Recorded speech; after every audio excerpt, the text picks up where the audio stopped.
എന്ത് പറഞ്ഞാലും ഒന്നും ഇപ്പം മനസ്സിലാവില്ല, ആർക്കും മനസ്സിലാവില്ല. അങ്ങനെയാണ് കാര്യങ്ങൾ. ഞാനിപ്പോൾ ഉള്ളത് ജോധ്പൂർ രാജസ്ഥാനിലാണ്. ഇന്നലെ ഒരു ഫോണിൻ്റെ വീഡിയോ വന്നിട്ടുണ്ടായിരുന്നു. ഓരോ വീഡിയോ വരും എൻ്റെ പുറകെ തന്നെ ആളുകളുണ്ട്.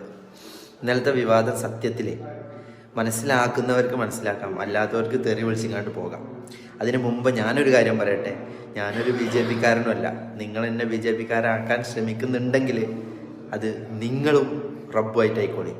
ഞാൻ എൻ്റെ അസ്തിത്വം പണയം വെച്ചിട്ട് ആർക്കും ഒന്നുമില്ല. രാജ്യം ഭരിക്കുന്ന പ്രധാനമന്ത്രിക്ക് നന്ദി പറഞ്ഞു എന്നതിൻ്റെ പേരിൽ ഒരിക്കലും അല്ലെങ്കിൽ അസ്തിത്വം പണയം വെക്കാനോ ഞാൻ ഉദ്ദേശിച്ചിട്ടില്ല.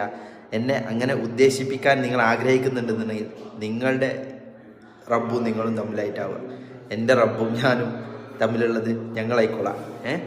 അപ്പോൾ ഇന്നലത്തെ ആ ഒരു ഫോണിൻ്റെ വീഡിയോൻ്റെ സത്യാവസ്ഥ എന്താണെന്ന് പറഞ്ഞാൽ, ആ പരിപാടിയിലേക്ക് ആളുകളെയും വയസ്സായ ഹസ്രത്തിനെ ഉസ്താദിനെ പോലും ഉന്തിയിട്ട് സ്റ്റേജിലേക്ക് ഓടി വന്നൊരു പയ്യനായിരുന്നു അത്. അതിൻ്റെ മുന്നിലത്തെ വീഡിയോ കട്ട് ചെയ്തു വഹാബികൾ, അതിൻ്റെ ശേഷമുള്ള വീഡിയോകളും വഹാബികൾ യുക്തിവാദികൾ കട്ട് ചെയ്തിട്ടാണ് റിയാക്ട് ചെയ്തത്. അതിൻ്റെ ശേഷം അയാളെ ഞാൻ കെട്ടിപ്പിടിച്ച് മാപ്പ് പറയുന്നുണ്ട് സ്റ്റേജിൽ നിന്ന് തന്നെ. അതും വന്നില്ല. അതിൻ്റെ മുന്നേ ഓടി വന്ന് അഗ്രസീവായിട്ടുള്ള ഒരു ട്രൈബൽസിൻ്റെ ഏരിയ, ആദിവാസി ഏരിയ, ബംഗ്ലാദേശിലാണ് സംഭവം. ബംഗ്ലാദേശിൻ്റെ ബോർഡറിലാണ് സംഭവം. ബംഗ്ലാദേശിൻ്റെ 1 കിലോമീറ്റർ അടുത്തുള്ള സംഭവമാണത്. ട്രൈബൽസ് ഏരിയ, ആദിവാസി ഏരിയയാണ്, മുസ്ലിം ആദിവാസി ഏരിയ. അവിടെ അഗ്രസീവായിട്ടുള്ള ജനങ്ങളാണ്, അറിവ് വളരെ കുറവുള്ള ആളുകളാണ്. അവിടെ ചെന്നിട്ട് പരിപാടീൻ്റെ സമയത്ത് 10,000-കണക്കിന് ആളുകളുള്ള പരിപാടിയിൽ ഈ ഒരു മനുഷ്യൻ, പല ആളുകളുണ്ട് അതിലിങ്ങനെ, ഒരാൾ മാത്രം ഉസ്താദുമാരെയും കമ്മിറ്റി ഭാരവാഹികളും തള്ളിയിട്ട് കൊണ്ട് ഓടി വരുന്ന വീഡിയോ നിങ്ങൾക്ക് വരും ദിവസങ്ങളിൽ നിങ്ങൾക്ക് ഒരു പക്ഷേ കാണാൻ സാധിക്കും. അതിനുശേഷം അയാളെ തന്നെ ഞാൻ കെട്ടിപ്പിടിച്ചുകൊണ്ട് ഞാൻ മാപ്പ് ചോദിക്കുന്നുണ്ട്. നിങ്ങൾ അങ്ങനെ ചെയ്യാൻ പാടില്ല, അവരെ ബഹുമാനിക്കണം, ഞാൻ ചെയ്തത് തെറ്റ്, എന്നോട് പൊരുത്തപ്പെടണം എന്ന് പറഞ്ഞ് ആ മൊബൈൽ കൊടുത്തിട്ട് മൊബൈലിന് എന്തെങ്കിലും പറ്റിക്കണമെന്ന് നോക്കിയിട്ട് മാപ്പ് പറയുന്ന വീഡിയോ ഉണ്ട്. അതും വരില്ല. കാരണം എല്ലാവർക്കും ആവശ്യം തെറ്റുകളും കുറ്റങ്ങളും മാത്രമാണ്. ഞാൻ എന്ത് പറഞ്ഞാലും നിങ്ങളെ മനസ്സിൽ കയറൂല എന്ന് എനിക്കറിയാം. പക്ഷേ നിങ്ങൾ മനസ്സിലാക്കേണ്ടത്, ഒരു മനുഷ്യനെ പോലും അൽഹംദുലില്ലാ ഇന്ന് വരെ പറ്റിക്കുകയോ കളവ് പറയുകയോ ചെയ്തിട്ട് ഞാൻ ഒന്നും നേടിയെടുത്തിട്ടില്ല. ഇന്ന് വരെ ഇത്രയൊക്കെ വിവാദം ഉണ്ടായിട്ടും ശിഹാബ് ചോറ്റൂർ 1 രൂപ ഒരാളിൽ നിന്ന് പറ്റിച്ചു എന്നോ, 1 രൂപ ഒരാളിൽ നിന്ന് പിരിച്ചു എന്നോ, 1 രൂപ ഒരാളിൽ നിന്ന് വാങ്ങിയെന്നോ നിങ്ങൾ പറയുന്നത് കേട്ടിട്ടില്ലല്ലോ. എന്തുകൊണ്ടാണ്? അതങ്ങനെ സംഭവിക്കാത്തത് കൊണ്ടാണ്. ആ ഒരു ധൈര്യത്തിലാണ് ഞാൻ പറയുന്നത്. നിങ്ങൾ എന്നെ എന്ത് തെറിയും വിളിച്ചോ, എൻ്റെ വീട്ടുകാരെ നിങ്ങളൊന്നും പറയരുത്. എൻ്റെ വീട്ടുകാരെ പറയുന്ന ഏതവനാണെന്നുണ്ടെങ്കിലും എനിക്കും എൻ്റെ വാപ്പയും ഉമ്മയും ഉള്ളതുപോലെ നിങ്ങൾക്കും വാപ്പയും ഉമ്മയും ഉണ്ടെന്ന കാര്യം നിങ്ങൾ മറക്കാൻ പാടില്ല. അസ്സലാമു അലൈക്കും വറഹ്മത്തുള്ളാഹി. എല്ലാവരോടും സ്നേഹം മാത്രം. ഇനിയും ഒരുപാട് വിവാദങ്ങൾ പ്രതീക്ഷിക്കുന്നുണ്ട് വഹാബികളുടെ അടുത്തു നിന്നും യുക്തിവാദികളുടെ അടുത്തു നിന്നും. നിങ്ങളുടെ പണി നിങ്ങൾ തുടർന്നു കൊണ്ടേയിരിക്കുക, എൻ്റെ പണി ഞാൻ തുടർന്നു കൊണ്ടേയിരിക്കാം.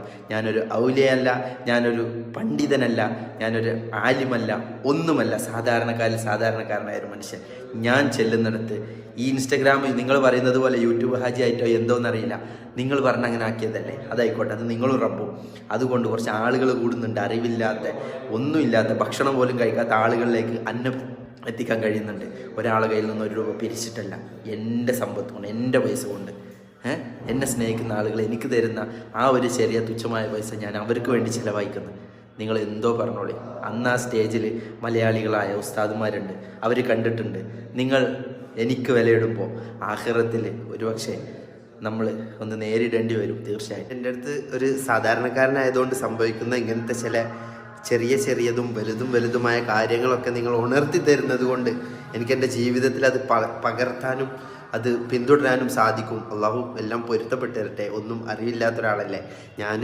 ഒരു ഹിന്ദിക്കാരിടയിലും ഞാൻ അറിവുള്ളവനാണെന്ന് പറഞ്ഞിട്ട് ഇതുവരെ പോയിട്ടില്ല. ഞാനൊരു സാധാരണക്കാരനാണ്. എൻ്റെ ഒരു സ്വപ്നത്തിന് വേണ്ടിയിട്ട് ഞാൻ നടന്നതാണ് എന്നേ ഞാൻ പറഞ്ഞിട്ടുള്ളൂ. പല ഉദാഹരണങ്ങളും നിങ്ങൾ നോക്കണം കേട്ടോ. ഇതിൻ്റെ മുന്നേ പല വിവാദങ്ങൾ ഉണ്ടായപ്പോഴും വിവാദം കഴിഞ്ഞ് കുറച്ച് കഴിഞ്ഞപ്പോൾ വീഡിയോ ഡിലീറ്റ് ചെയ്ത പല മാധ്യമങ്ങളുണ്ട്. തലയിൽ കെട്ടി ഉസ്താദുമാരുണ്ട്. നിങ്ങൾക്ക് അറിയുന്നതാണ്. അമ്പലത്തിൽ പാട്ട് പാടാൻ പോയി എന്ന് പറഞ്ഞു, കളവായില്ലേ? ഞാൻ അന്ന് സ്ഥലത്ത് പോലും ഇല്ല. വഹാബികളുടെ പുസ്തകത്തിന് പ്രചരണം നടത്താൻ പോയി എന്ന് പറഞ്ഞു. ജീവൻ ഉണ്ടെങ്കിൽ പോകും മനുഷ്യൻ. അത് കളവായില്ലേ? അങ്ങനെ കണ്ട് എന്തൊക്കെ വന്നു അതൊക്കെ തിരുത്തിയില്ലേ, അവരെന്നെ തിരുത്തി. എന്നോട് ഇപ്പം അടുത്തൊരു ദിവസം എന്നോട് ഞാനൊരു കാര്യം പറയട്ടെ. എന്നോടൊരു ദിവസം നാടകം വരെ എന്നെ കുറിച്ച് തെറ്റായ രീതിയിൽ അവതരിപ്പിച്ച ഒരാൾ ഫോൺ വിളിച്ചിട്ട് മാപ്പ് ചോദിച്ച് പൊരുത്തപ്പെടണം കേട്ടോ എന്ന് പറഞ്ഞിട്ടുണ്ടായിരുന്നു. നിങ്ങളൊക്കെ അറിയുന്ന ആളാ, അയാൾക്കറിയാം, അയാളിത് കേൾക്കുന്നുണ്ടാവും. അതാണ് അവസ്ഥ. വീഡിയോക്ക് വേണ്ടിയിട്ടാണ് ഇവരൊക്കെ ചെയ്യുന്നത്. എൻ്റെ അടുത്ത് തെറ്റ് പറ്റിയിട്ടില്ല എന്ന് പറഞ്ഞ് എന്നെ തെളിയിക്കുന്നതല്ല ഞാൻ കാര്യം പറയുന്നതാ. നിങ്ങളൊന്ന് മനസ്സിലാക്കി. എന്ത് തെറ്റ് പറ്റും, സാധാരണക്കാരനാണ്. നിങ്ങൾ ഉദ്ദേശിക്കുന്നത് പോലെ, നിങ്ങൾ ധരിച്ചു വെച്ചതുപോലെ ഒരു ഹിന്ദിക്കാരുടെ ഇടയിൽ ഞാൻ ചെന്നിട്ട് ഞാൻ മഹാനാണെന്നോ ഔലിയാണെന്നോ ഞാൻ പറയുന്നില്ല. അവരുടെ കയ്യിൽ നിന്ന് 1 രൂപ പോലും ഞാൻ മേടിക്കുന്നില്ല. നിങ്ങൾ ശ്രദ്ധിക്കണം, നിങ്ങൾ കേൾക്കണം, നിങ്ങൾ മനസ്സിലാക്കണം. അല്ലെങ്കിൽ നിങ്ങൾ വലിയ നഷ്ടം സംഭവിച്ചു പോകും. കാരണം എൻ്റെ കൂടെ നിങ്ങൾക്ക് ആഗ്രഹമുള്ളവർക്ക് ഒരു ദിവസം, അല്ലെങ്കിൽ നിങ്ങൾ ആരായിക്കോട്ടെ, ഞാൻ വെല്ലുവിളിക്കല്ല, ഒരു ദിവസം നിങ്ങൾ എൻ്റെ കൂടെ ഇവിടെ വരണം. ഞാനിവിടെ എന്ത് ചെയ്യുന്നതെന്ന് നിങ്ങൾ കാണണം.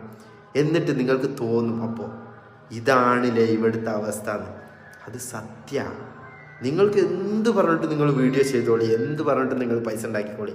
പക്ഷേ സത്യം മനസ്സിലാകും. ഒരു കാലത്ത് ഒരു ദിവസം ഒരു പൈസ ഉണ്ടാക്കാനോ ഒരു സാമ്പത്തിക നേട്ടത്തിനോ ഒരു കാര്യത്തിനും വേണ്ടിയിട്ട് ഞാൻ ഹജ്ജിന് നടന്നു പോയിട്ടില്ല. ഇങ്ങനത്തെ സാമ്പത്തിക ലാഭം പ്രതീക്ഷിച്ചുകൊണ്ട് അള്ളാഹുവിൻ്റെ വജഹല്ലാതെ ഞാൻ വേറെ ഒന്നും ഉദ്ദേശിച്ചിട്ടില്ല.